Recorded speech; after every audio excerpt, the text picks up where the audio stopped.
Yan, magandang araw po sa inyong lahat mga kababayan. So ayan, nandito na tayo ngayon sa PB House. At mamaya ay may lakad kami. So kakatapos lang namin linisin yung sasakyan kasama si Peter Paul. So mamaya ay pupunta kami ng downtown. Ayan naman sila Gerald tsaka si Mia, si Madam. So tinuturuan niya yung mga bata na gumamit noong washing machine. Andun din pala si Junjun tsaka si Aisa nanonood. So nag-observe sila kasi ang dami po mga damit ni Aisa ni Mia na natanggap galing po sa package. So nilabhan niya ngayon para may mga magamit din siya habang nandito pa siya sa PB House. So mamaya ihahatid namin si Madam Yola at alamin nyo kung bakit siya aalis at iiwan niya yung PB team. So let's go!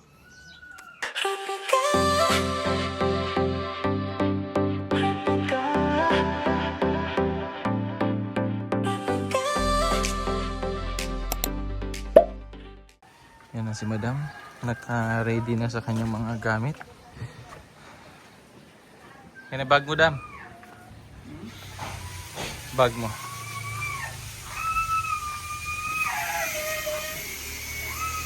Ang susi pala. Ang doon.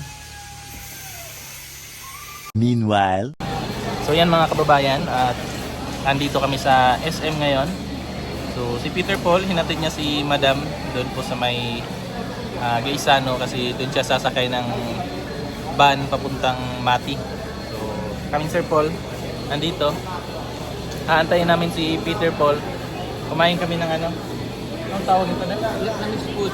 Vietnamese food. Ayan po. And food. Yeah. And food. One of the favorite ni JR. GRTV, shout out sa'yo. At ang pinakaayaw ni Jason, itong cilantro. Ayan, noong una ayaw ko to pero ngayon, I like it. Sarap man dyan, no? Yung amoy niya din. Wag mo lang pansinin yung sakit sa ulo. Hindi naman. Okay na mo Jason, hindi nga sa nasaktan. Hindi man. Siguro ano lang yun. Depende siguro sa tao. Hindi sa kakain. Apple, kakain din siya rito. Opo. So, pagdating ni Peter Paul, kakain din siya ng Hindi niya pwedeng hindi siya kakain ito. Vietnamese food. Ayan. Kailangan, tako nga namin Oo. Naglugaw ako tsaka na Mami. Mami siya. Tapos may ano pa yan. Ayun tawag dyan dahil sa tinapay na parang ano yan? Mami. Bamni. So, si Sir Paul kanina nung nakita niya yung store na to. Tuwang-tuwa siya kasi na ano daw niya to. Gustong-gusto niya daw nung nagpunta sila ng Vietnam. Favorite ko kasi yung pagkain ng Vietnamese food. Pagkain kasi nila dahil parang ano talaga. Yung organic talaga na. Yung lasa ba?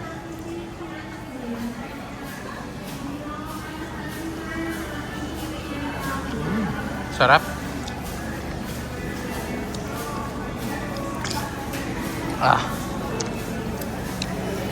Yung mo yaman may lutong-lutong. Tapos yung ano niya, yung noodles, ano siya?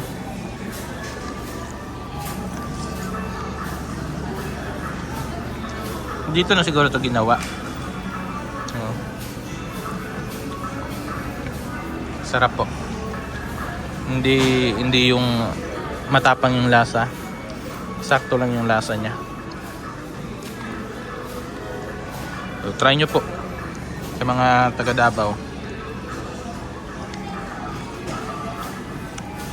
Dito lang po sa ano yan. Dito sa may supermarket. Tapos may makita kayong Miniso. Tapat po niyan. Ayan. So bisitahin nyo na po. Para makatikim kayo ng mga Vietnamese food. Lamig kayo. Namik kayo. Okay kayo. Korean yun.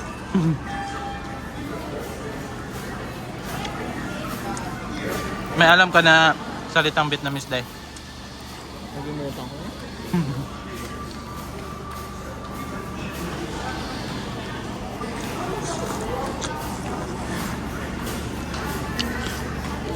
Sarap. Lamig. Busog na eh.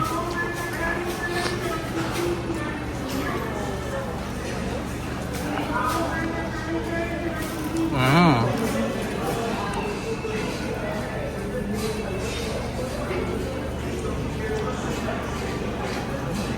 Bigat sa tiyan. Busog na busog ako.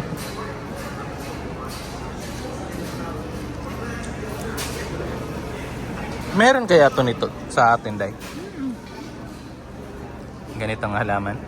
Ilan to? Oo.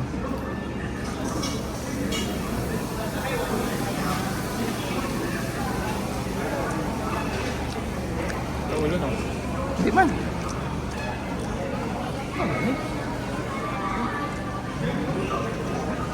Ah.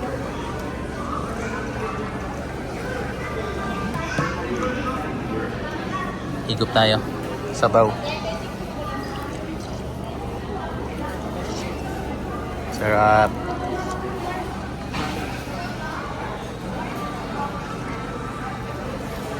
Dito kami ngayon sa SM mga kababayan kasi magpapaganda muna si Sir Paul. Magpapa beauty rest. May dinner lang namin. Sunod na lang si Lord J. Palamig na lang. Init ngayon sa labas eh.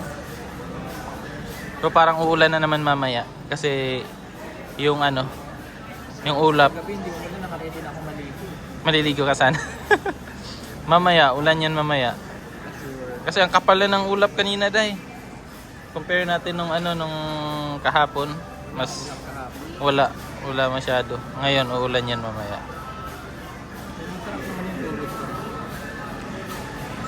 Eh kahit hindi naman umulan, Day, malamig naman yung hangin. Malamig doon? Malamig doon na, malamig. Ang lamig daw. Ang lamig daw doon. Sabi ko nga, kung binubuksan ba nila yung yung bintana, hindi daw. Malamig na daw eh. Tapos yung PB house pa, maraming halaman. Kaya mas lalong malamig siya. Sabi, busog na busog ako. Ang bigat to tiyan. Antayin lang muna natin si Peter Paul para matry niya din to. Yan, Choy, kainin mo, Choy. Yan yung paborito ni Sir Paul sa Vietnam. Oo, tikman mo. Kung magugustuhan mo ba or subukan mo.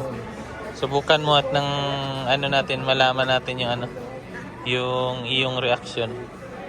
Langhap sarap muna. Langhap sarap. Bango no? Hot sauce. Ha? Sarap na po do. Ang sarap niyan. Yan ang mga kababayan. Titikman na ni Peter Paul yung Vietnamese na food. So, tingnan natin yung kanyang reaction kung magugustuhan ba talaga niya or Kasi ako, nagustuhan ko naman. Sarap. Sarap no? Paborito daw yan ni JR. Yang pagkain na yan. Namis-tamis na hindi matapang yung lasa niya. Sakto lang.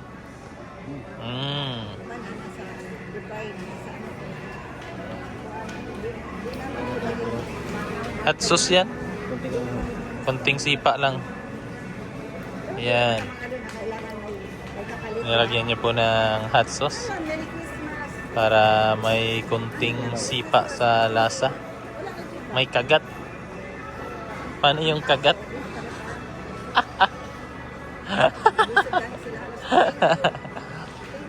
Ayan. Nakain na. Tapos na ako.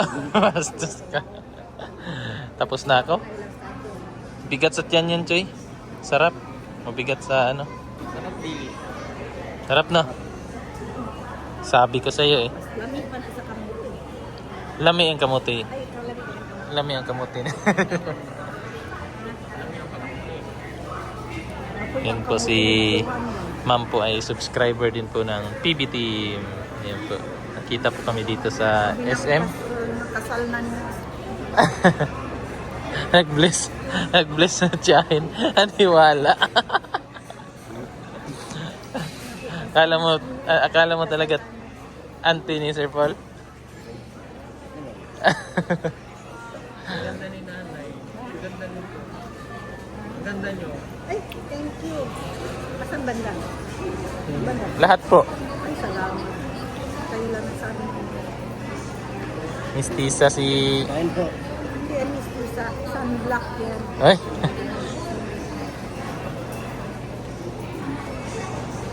Sarap ng kain ah. So yan mga kababayan, ang dami pong nakakilala kay Sir Paul dito sa SM. Yan po, may magpa-picture pa po. So kanina nag-ikot-ikot na daw sila. Umikot. Si kuya yung nakakita kanina, tapos nagpa-picture na siya.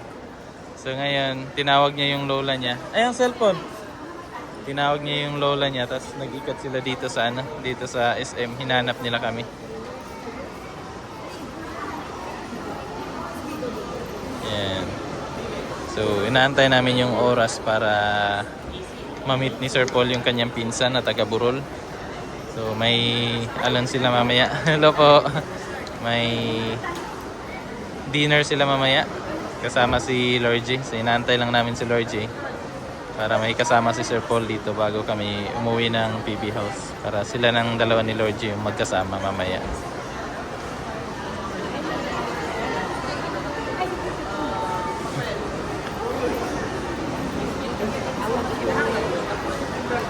Thank you. Sige po. Hello po. Sa Mindoro. Opo. Sa doon sa kanina. Minsan kasi kami minsan. Nanginginig pa si nanay mo. Ayan, Nani? dagandagan ko kay sabi niyo na nakikita ko sa picture ninyo doon sa Meseta. Sala. Bago pa naman ko opera. Ay, hala. Nagara ko sa Northwest ko ba? Sabi ko.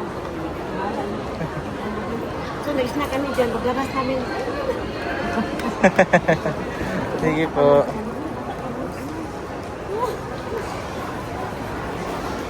Tuwan-tuwa si nanay. Tuwan-tuwa si nanay.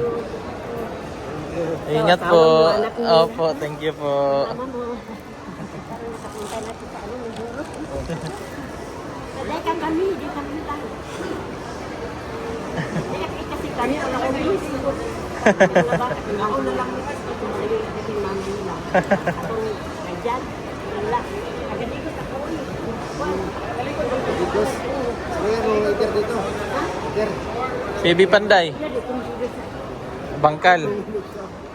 Nangurog si Mamba. Nangurog.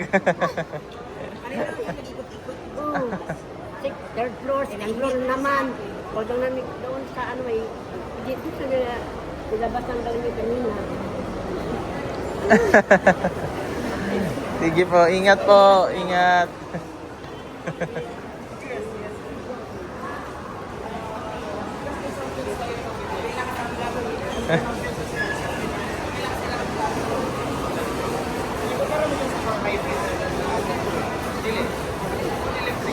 Meanwhile, Ayan mga kababayan, at ginabi na tayo. So, andito na po tayo sa PB House. So, iniwan na namin si Sir Paul doon sa SM kasi dumating na po si Lord G doon. So medyo natagalan si Lord G kanina kasi nga gumagawa po sila nitong kulungan ng aso. Ito po. So yan yung ginawa nila. Yan po yung kulungan ni Bernarda. May mga pangalan po yung aso dito. Si Bernarda po ay aso talaga ng kapitbahay pero napalapit na dito sa tao sa PB House. Kaya naawa na sina Lord J. So marami kasing yung kati-kati sa katawan. So inalagaan na lang, hiningi na lang ni Junjun doon sa kapitbahay. Pumayag naman. Kaya ito, ginawa nila ng kulungan kasi hindi po sanay sa hindi sanay sa tali. So maingay kapag nakatali dito, hindi makatulog sila.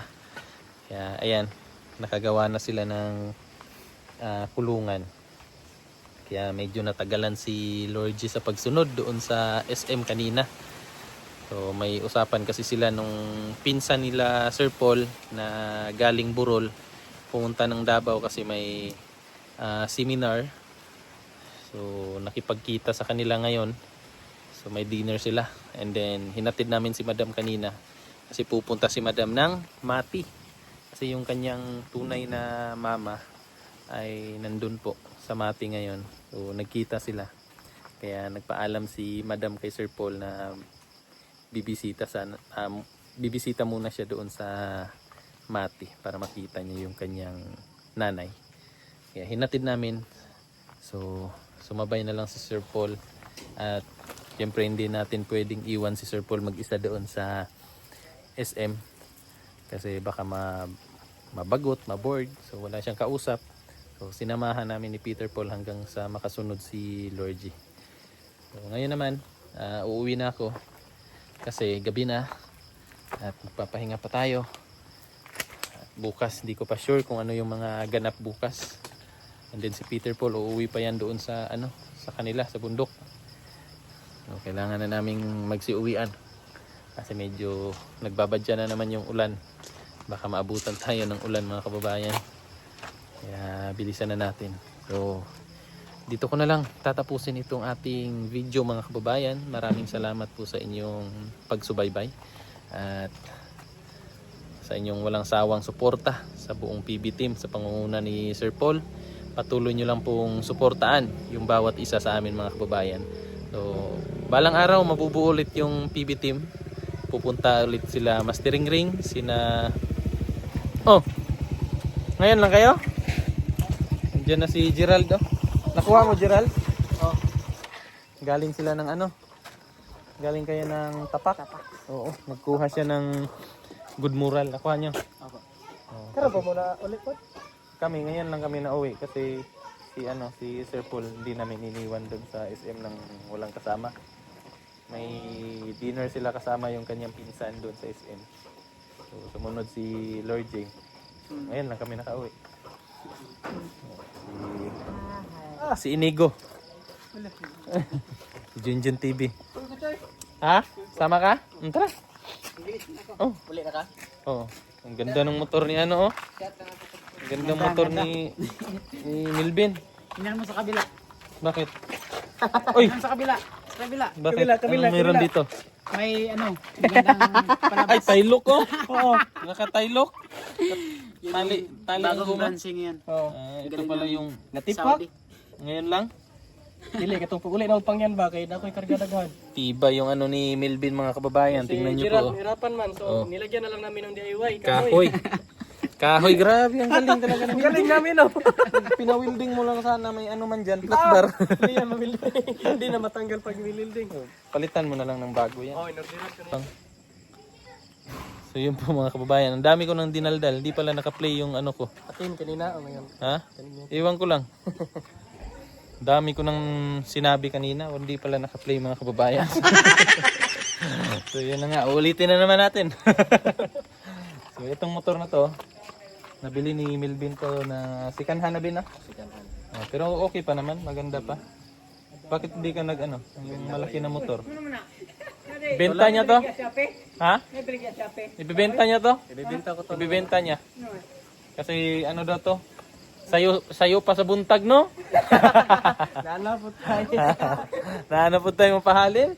So, urig to kasi yung kanyang apakan. Organic. Organic ba? Ay, kahoy. Nag-DIY si Milvin. Natalino din tong taong to ba? Yeah. Pero registrado to, Ben. Oo. Napatransfer na to sa'yo. Wala pa. Hindi pa. Transfer mo na. At least may magamit ka na. Yung motor mo, isang motor mo, asa na? Bahay. Bigay mo sa kapatid mo. Ayun, mabait si Milvin. So, antayin natin si Junjun mga kababayan kasi sasama daw siya doon sa bahay. Andun kasi yung kanyang misis. So, antayin ko na lang para may kasama din akong umuwi. Baka maabutan kami ng ulan, di dalawa kami mabasa. Akala ko maabutan ng gabi. Hindi, gabi na eh. Hindi na kami aabutan ng gabi, gabi na eh. Naabutan na ng gabi. Nag-message ka kay Sir Paul? So, paalam ka muna, baka magulat si Sir Paul na wala ka dito. Kasi bibili din ako ng ano, ng grocery. Ay hindi, yung ano pala, mga isda. Kasi kahapon namili na ako ng mga gulay. So ngayon naman yung isda. So isda muna kami. Hindi muna tayo magkarne. Healthy living muna. So, mahirap kasi bilhin ng isang bilihan lang. Nagmumotor lang ako. Motor lang yung ginagamit ko dito sa pagpasok mga kababayan kasi napakamahal po ng gas. So ito, buti na yung motor yung gamitin natin, matipid lang sa gas.